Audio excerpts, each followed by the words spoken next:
We're happy to see you live at our Google Hangouts or maybe later on in the recording. This is the second week of our Mooc. So we'll talk a bit about what we've seen happening so far, and we'll try also to discuss what the tasks for this week and next week are. But first of all, I would like to ask one of my colleagues what it's like to step into a problem-based learning-based university when you haven't always been there and maybe have or have not studied in the system. Jimmy, can I ask you what that's like? Yes, of course, Daniela. First of all, hello, everybody. Hello. This is my first time joining the Mooc.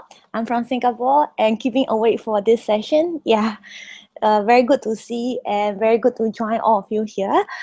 You can call me Emily because my Burmese name is a bit difficult to pronounce. Yeah, I have some questions regards to this week 2 task, which is the discussion and choosing the PBL problem. May I start with you first? For a moment. Sure. At the end of the session, we can answer your questions. Sure. But let's go through a couple of announcements, and then we'll get back to your questions. Is that okay? Definitely, it's fine. Okay, yeah. Great. May I ask you to turn off your microphone for the moment, so we don't have issues Sure. with audio? Yes, thank you very much. Okay, first of all, a very small announcement from me. Daniela asked me what it was like to walk into a PBL university and how that differs from normal or other learning settings. And for me personally, I studied psychology at Maastricht University for 4 years, which of course is a PBL university. And I think there are a lot of benefits to the PBL system. And there are 3 things I briefly want to mention to illustrate that. And the first of it is authenticity. And even though you often find yourself in a tutorial room in a university building, in PBL you're still working on tasks that are that resemble problems from real life, and you're actively solving problems that are similar to the problems that the professionals in your field have to deal with. And for example, in a course on psychopathology, the problems in our course consisted of case descriptions. And the goal for our group was to arrive at the right diagnosis. So the course was not designed around simply transmitting information about disorders in lectures, but it required us to actively solve a problem and learn about each disorder by collaborating to find information to arrive at the right diagnosis. And that's a good example of how PBL can mimic the way things work in professional environments. And that also brings me to the second point, which is that a PBL curriculum often teaches you much more than simply content. Because in a PBL curriculum, you develop many more skills. You have to collaborate in your group, which means you need to communicate very clearly to your group members and also ask them to communicate clearly to you. And you learn how to give your opinion or give your point of view in a group, and related to that, you also learn how to listen, which can sometimes be a very difficult skill.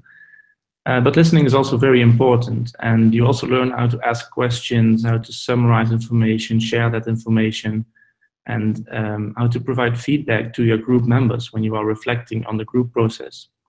So there are a lot of aspects that may or may not be explicitly taught in a PBL curriculum, but are still very beneficial in the PBL approach. The biggest change for me was, however, that I had to learn to accept the fact that I was no longer only responsible for my own learning process, and how much and how efficient I learned now also depended on the group members. And the best groups were those groups where everybody contributed and closely collaborated, but there are also worse groups where people showed little initiative or members did not share information very effectively.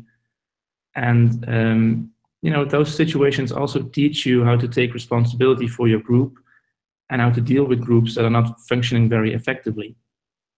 So to conclude, those were 3 things that I took away from my PBL curriculum. And I think those are things that really help make the transition from a learning setting to a working setting, professional setting. And I'm also very curious to hear about your experience. Recommend you go to the discussion forum and let us know how things work out for you. So, okay, back to you, Danielle. Back to your questions about the week 2 tasks. I'll just have one more thing beforehand. I would like to ask Herke to tell us a bit about the team charters and what he saw in the team charters that were handed in. Herke? Yep. Well, I looked at all your team charters, looking for things that were remarkable in one way or another. And what was interesting is that I think most of you are kind of focused on asynchronous communication using email or Google Docs, WhatsApp in some cases. And quite a few are also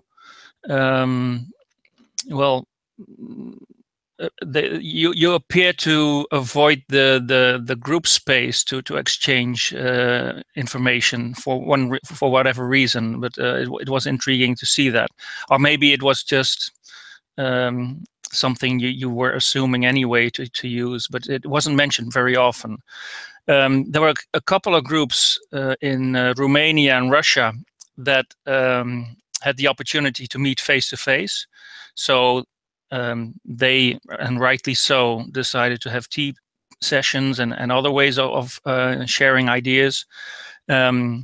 Most other groups, of course, had to find a way to work together. And I think almost half of you decided to try to have a synchronous session via Skype or Google Hangouts at some point. And well, let's see. The other thing that was typical, I think, is that you were quite different in the way you divided the tasks. So there were groups that had fixed divisions of roles for the entire duration of the Mooc. So the same searchers, the same process managers, the same reporters for every week. There were groups who had that different for every week, and there were groups that had fixed roles for the process manager, and then they varied the other roles.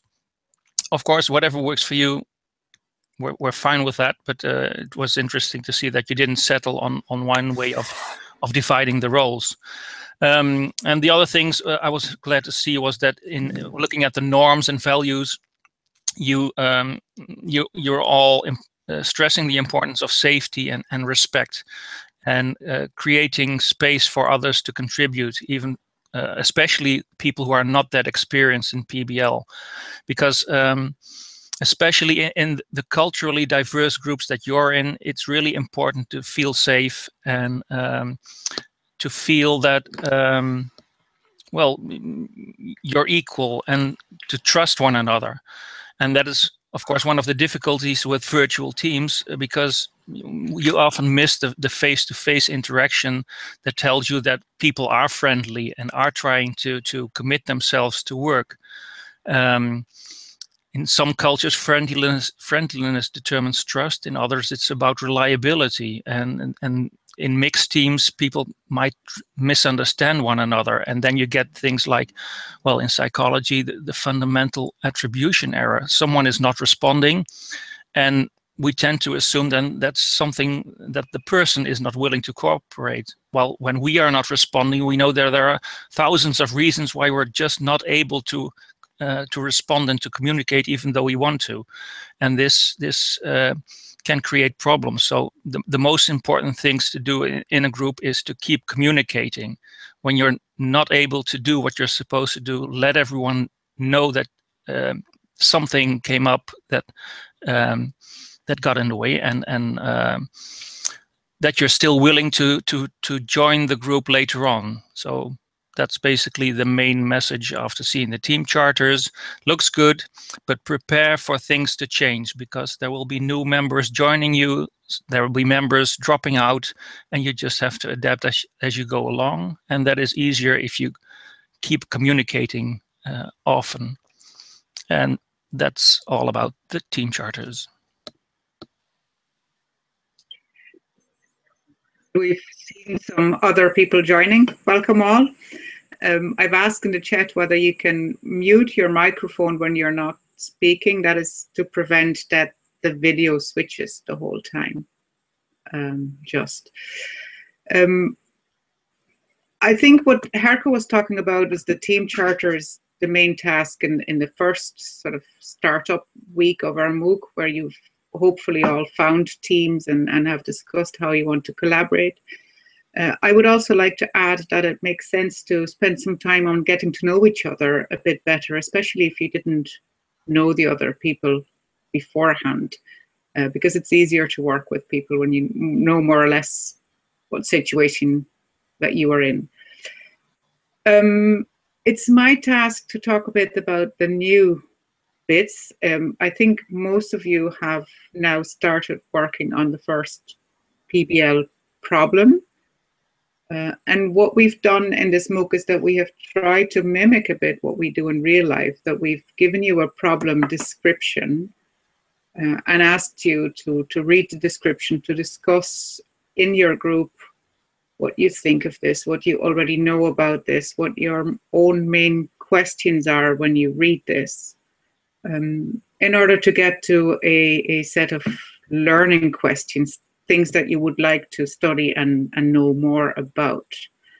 And these learning questions should then be the guide in your individual study activities. What might be a bit different is that the problems in this Mooc are a bit broad. They are formulated in a way that in your team that you are mostly interested in how this works in your own domain or in the country or culture that you're working in, or maybe you would like to keep it as a broad PBL problem. I think we had our participant from Singapore who wanted to ask.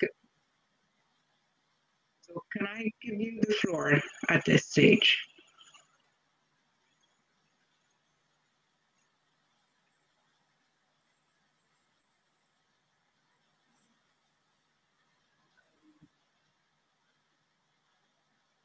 Hello? Or whether, yeah?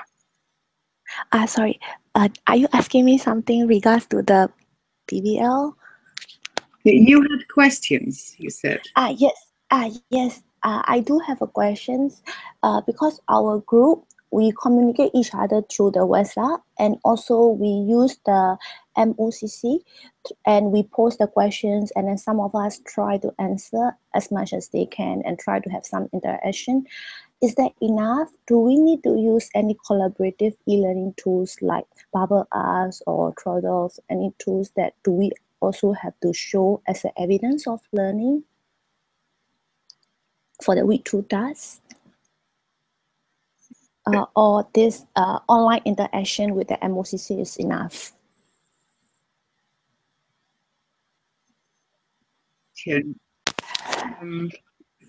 I think my answer would be that you should use any of the tools that work best for you.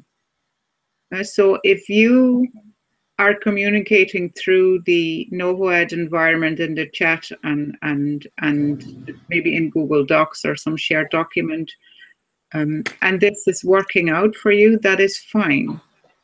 What we've seen the previous time is that it can also help if you, at least for the brainstorm, find something that is a little bit more interactive, a bit faster, because if you are using a chat, it is difficult to really have a brainstorm.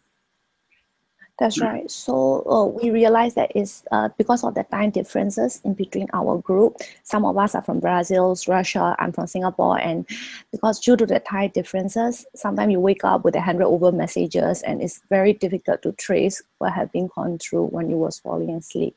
Yeah, so we find out that through this online is much useful. So all of us can post the question and like we can discuss the learning theories and all. This is much better way. So we are just thinking, is there any other way that do we need to also prove for the evidence of learning? Yeah, if you if one of the way is fine, then I think it's okay. Yeah. Are happy if you find something that works for you, and then if you can summarize your main learning questions in your assignment and then hand that in, that's enough for us. Sure. For the Yes. brainstorm phase. Does that So answer far, your yeah. question? Yes, because we are Asian and we are very task oriented. So if is there any word limit or any questions that fulfill?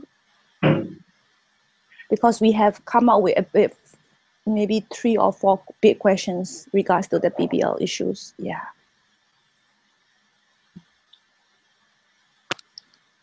Yeah. Word limit. Yeah. Actually, it's quite a liberal course because we do not have an exam at the end. Yes. If you participate, you will get a certificate of participation. But it is up to you how big or small you want to make your assignments. Okay, thank This you. is a Mooc. It's not a traditional course. I see. Thank you very much, because I'm very new to this type of online learning course. Yeah. So thank you for answering all my questions. Yeah. Thank you. Do the other participants have any questions for us?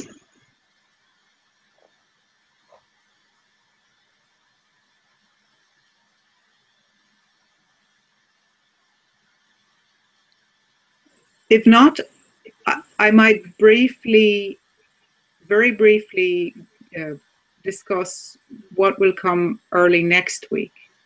Because now you are in a brainstorm phase where you discuss the problem and your learning questions, and then you go and do your individual study activities. You might find some materials in the Mooc, some videos, some text, but you can also look for other materials on the internet or maybe in your own library that you can use. Early next week, you will go into the post-discussion phase, where the idea is that all of you bring back what you have learned from whatever you've studied, and that you try to answer the learning questions that you and your team have asked. And in the theory of problem-based learning, it's important that that post-discussion is not only a list of I found this, I found that, I found that, but that the post-discussion is also a phase where you ask each other critical questions, where you try to ask, what do you exactly mean, or how would you apply that in your own practice, or how can we combine and synthesize what all of us have found in new ways. And some of us would use the word co-creation for that. Some of us would use the word elaboration for that. I think I would like to leave it at that and give everyone a last opportunity to ask questions in the chat or using the audio. And if not, I think we will end this session. It's already a bit longer than we had foreseen, but we're very happy that you've all joined. No questions? I don't really have any questions for now for week 2. I think we are good to go. Okay. Well, if you do have any questions, you can go to the general discussion forum and ask us. If you have comments or things that you would like to say there that we could discuss about in a group, that would also be very welcome. And for now, bye-bye, all of you then. Bye-bye, and have a good evening. Yeah, bye-bye. Thank you.